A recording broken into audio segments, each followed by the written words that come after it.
Welcome back to Community Matters. We're joined now by Diane Doak, the Executive Director of Beginnings NC. And welcome to the show, Diane. Well, thank you for having me. Well, no, thank you for doing this. Well, let's talk about Beginnings. What is it? What do you do? Our full name is Beginnings for Parents of Children Who Are Deaf or Hard of Hearing. And we serve parents of children that have any degree of hearing loss. And we also serve deaf parents that have hearing children.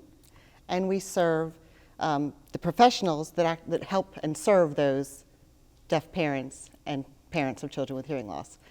We're the whole state of North Carolina. Wow. And we work out of regional offices from Asheville to Greenville. You know, we were talking with Kelly earlier, and she said one of the things that was so important, especially if you're a parent, and now this has happened to you, where do you go? Where do you find support? So now you have a parent who has, and I guess maybe I'll start there. How do you know it when you're a dad or a mom that your child has it, and what's your first step? What should you do? Well, one of the nice things with North Carolina is we have mandated in 2000 that all children born in birthing hospitals are tested for hearing loss at birth. So parents with children newly born, we're finding that hearing loss at birth. Our goal is to have them screened, tested, diagnosed, and in therapy by 6 months of age. Wow. So we have a statewide reporting system, and if the child is diagnosed with any degree of hearing loss, they're referred directly to us from the state. Oh, that's wonderful. How long have you been doing this? I've been at Beginnings for 18 years. Wow, that's... and I've been in deaf and hard of hearing for 28 years. Oh, okay. So well, I got to ask you then. That's a long time. It is. And you look so young, too. Oh, thank you. What has changed? I mean, I got to believe in 3 decades, a lot has got to have changed with technology and treatments. Tremendous changes. There's 3 really important things in North Carolina. The first and foremost is that newborn hearing screening. 20 years ago, we didn't find children until they were 2 or 3 years old. So now we're finding them very young and able to start intervention very quickly. The second greatest change is technology. We have children that are able to hear in the normal limits. So hearing what you and I hear without hearing aids, but using all different types of technology. There are hearing aids, there are bone-anchored hearing implants, and cochlear implants. And all of them allow many children to access sound through audition alone. Let me get away from what can help them hear, but help them socialize, help them just be a kid, right? Now, as I mentioned, I have hearing loss too, and I avoid situations, for instance, where I know that I'm just simply going to have a hard time hearing people. Do children act the same way? Children do have difficulties in a lot of environments. Part of the training we do with the young babies is to teach them how to filter out sounds that are not important.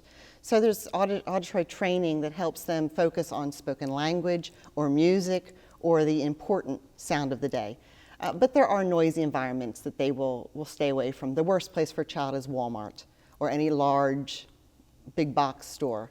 It's just too noisy for them in those locations. It's not so good for me either. No. It really is, and I can understand that. So how do kids, and how do you help the family members adjust to having a child, for instance, who has hearing loss? I know my kids will talk to me and they give up after a while. I mean, but there is an adjustment, There is there an not? adjustment. Sure. The first thing we do at Beginnings is we make sure the parents now know all the new vocabulary. They have to learn what the diagnostic tests are. They have to learn how to read the results of those tests. They need to know all the terminology that goes with the new hearing technology. And they also need to know how to communicate with professionals that are working with their child. So after we make sure that they are versed in all of that information, we can actually connect them with other families and help them understand the grieving process, help them understand where they can go to get support. And in North Carolina, we have a wonderful 0 to 3 early intervention program that will help those parents, and we have excellent school services. So we can access services and support for the parents and for the children all the way through till they're in college. You know, I wouldn't know where to start going to all of the specialists that you probably have to go to and understanding it. For our viewers today, and they may be in the same boat, first off, I would highly suggest they contact your organization, but are there things they should be asking and maybe aren't asking? Is this what you go through with parents when you go to the doctor, audiologist, or whatever you need to, whomever you need to see?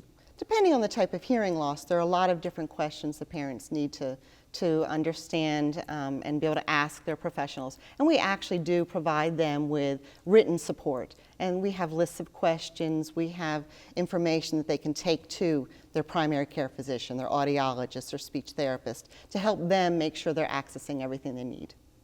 Now, for the connections that kids have to make just on a daily basis, you know, if you're hard of hearing, how do you teach the kids? I know you talked a little bit about, you know, filtering out sounds you don't need, but if you're interacting with other kids and that sort of thing, how can parents help kids do that?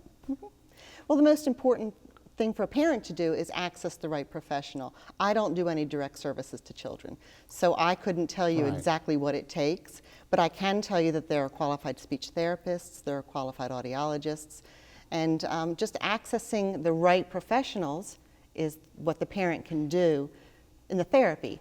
But otherwise, you raise your child like a normal kid. The idea is to not treat them any differently. Just love them as they are and help them access sound and talk. Talk to your children all the time. The more they hear you talk, the more language they're going to learn. I get the feeling that it's probably a lot tougher on the parents. It is. Kids are pretty resilient. They don't know anything else. They've only ever been hard of hearing if they were born with the loss. Well, in the 28 years you've been doing this, you've seen a lot of technological advances, and that's got to be exciting and it's got to bring a lot of hope to the parents as well. It is. There are very few children that, if the parent wants it, do not have access to sound. There are some conditions that we cannot access sound, but the vast majority of parents, if they choose to go the route of technology, their child can access sound. That's great news. Well, don't go anywhere. Okay. We'll talk more with Diane about the resources available to those with hearing loss after a quick break. So we'll be right back.